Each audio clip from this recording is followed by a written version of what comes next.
Bueno, voy a hablar sobre la línea del tiempo de la historiografía a través de las épocas. Mi nombre es Carlos Mendoza Sánchez y empezamos. La historiografía. Quiero empezar con este concepto, recalcando que la historiografía representa más que solamente narrar los hechos, sino conocer el contexto o la perspectiva por el cual dicha persona hizo cierta acción, ¿no? Empezamos con la antigüedad.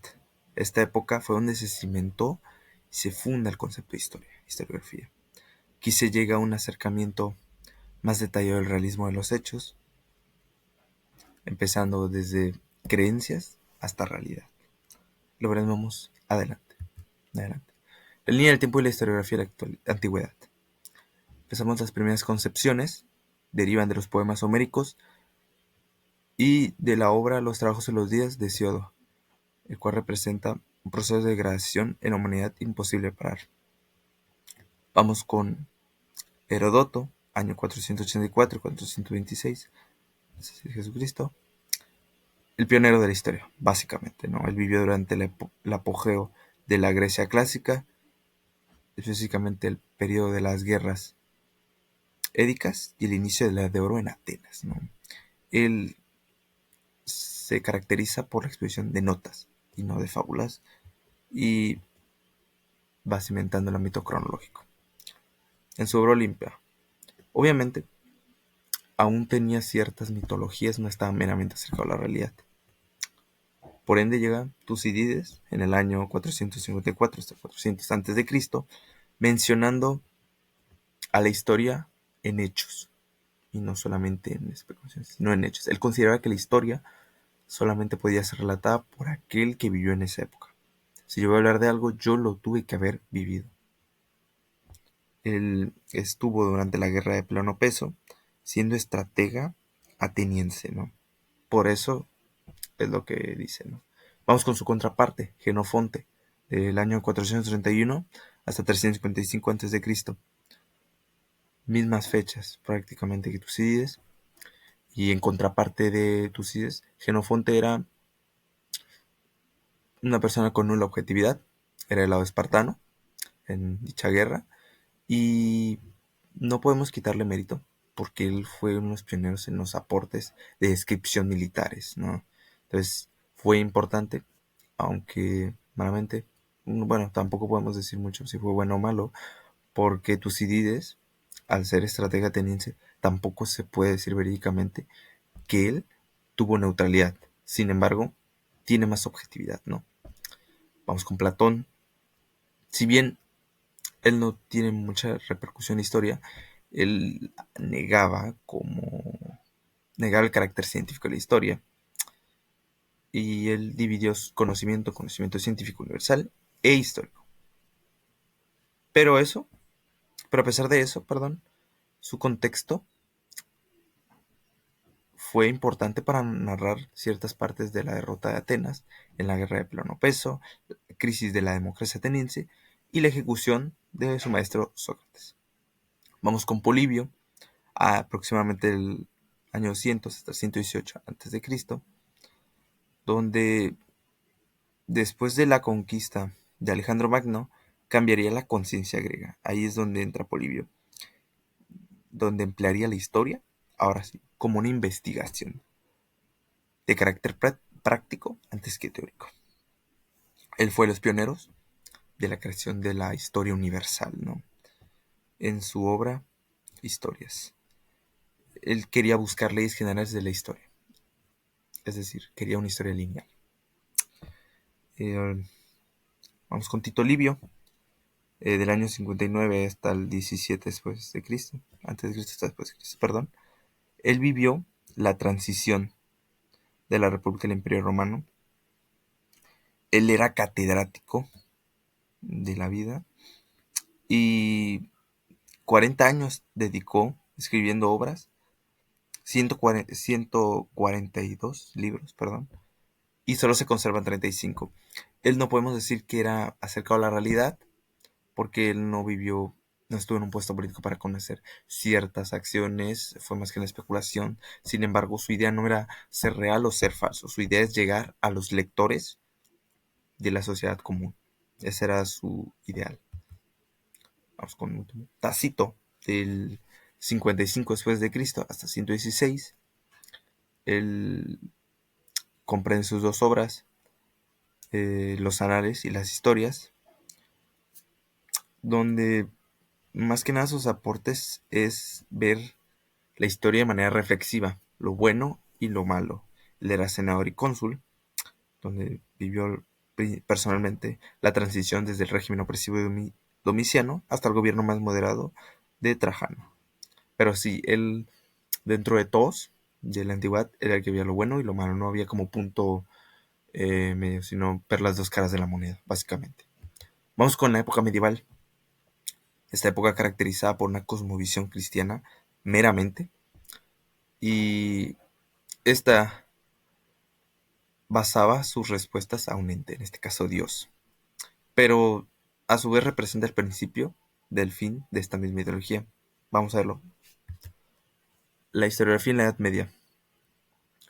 Empezamos con el cristianismo en la concepción de la historia. Tras la caída del Imperio Romano en el siglo V, el cristianismo, religión que surge a inicios del primer siglo, llegaría a influenciar la historia medieval. Eusebio de Cesarea, pues se caracterizó por el uso sistemático de fuentes documentales. Este fue de los pioneros del cristianismo. Fue griego, que nació en Palestina y fue elegido obispo hasta el año 313. Su obra más relevante fue Historia Eclesiástica. Vamos con San Agustín, de los primeros más importantes filósofos de la historia cristiana.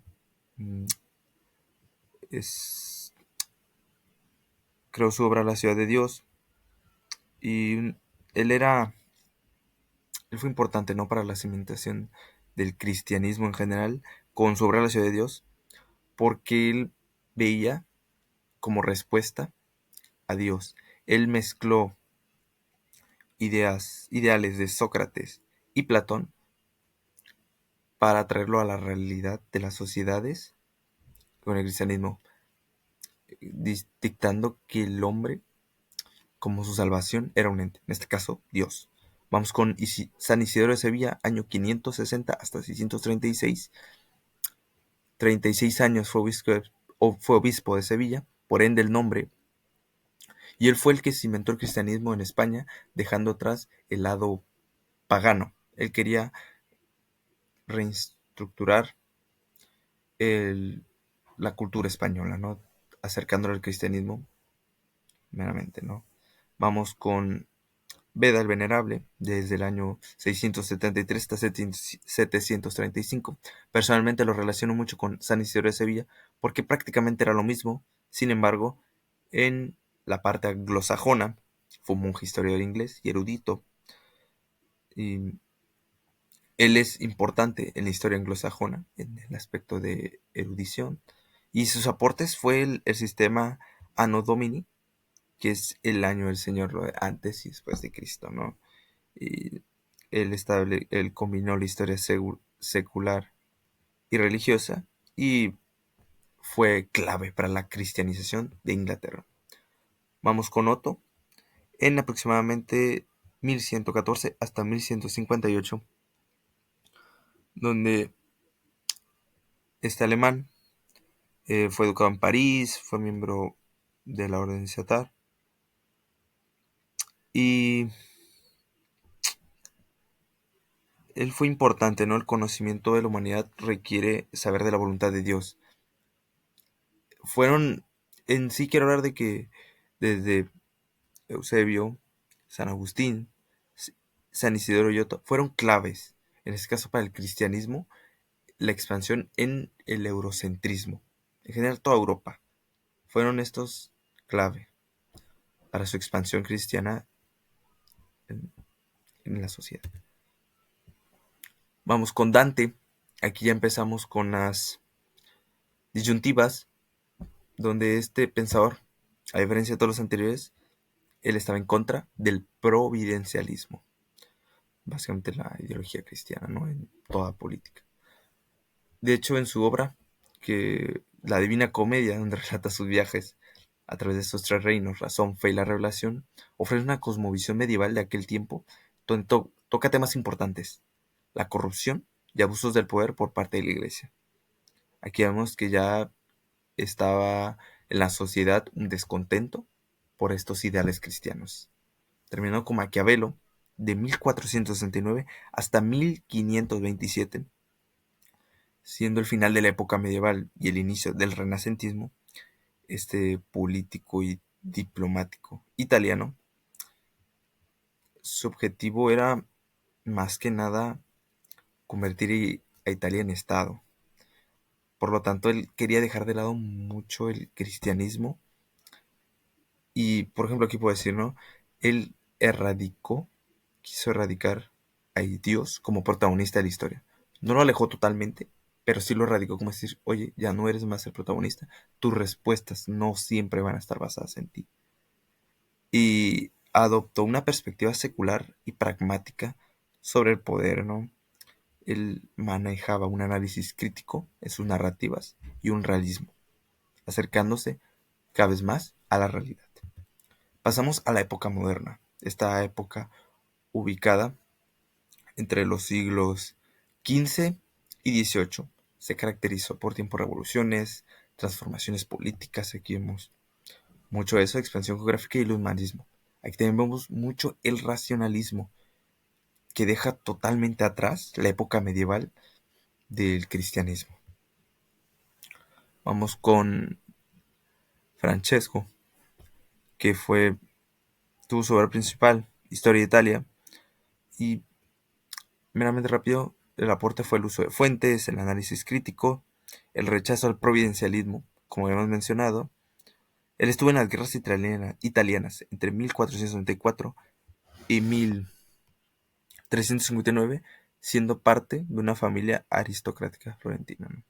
Vamos con Jean Bodin, que tuvo aporte en la crítica sistemática, tuvo una metodología crítica sistemática, otra vez nos reiteramos a la linealidad, clasificación de las fuentes históricas y conocimiento de autores de entornos geográficos. Aquí vemos más el aspecto de dimensiones de nuestro espacio geográfico, más allá que había flora, fauna, contextos. Vamos con Jacquet, que él veía una historia, el lado cultural, más que el suceso, la cultura, la forma de ser, el por qué era así, por qué tal, ¿no? Y nuevamente, aquí critican mucho el providencialismo.